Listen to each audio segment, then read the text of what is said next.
Pertama, perhatian lebih mazhab Syafi'i terhadap dalil syar'i berupa Al-Quran, As-Sunnah dan Atsar, segala sesuatu yang disandarkan pada sahabat dan tabi'in.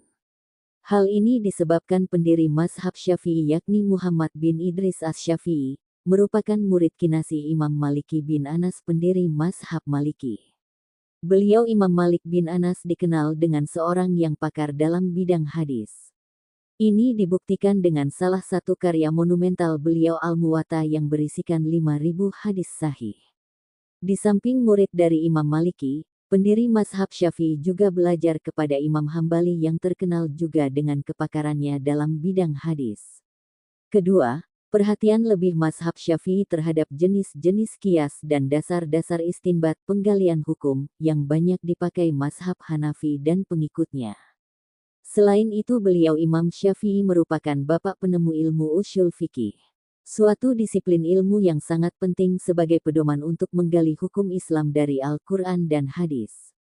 Kemudian ilmu usyul fikih ini dikembangkan oleh para pembesar pengikut mazhab Syafi'i seperti Imam Al-Juwaini dan murid beliau Imam Ghazali. Ketiga, mazhab Syafi'i berhasil menghimpun dan mengkompromikan dua madrasah ideologi fikih, yakni Madrasah Al-Hadis yang bermarkas di Hijaz dan Madrasah Ar-Rayi yang bermarkas di Irak. Pencapaian ini berhasil beliau raih sebab ketekunan dalam belajar dari para ulama kedua madrasah tersebut.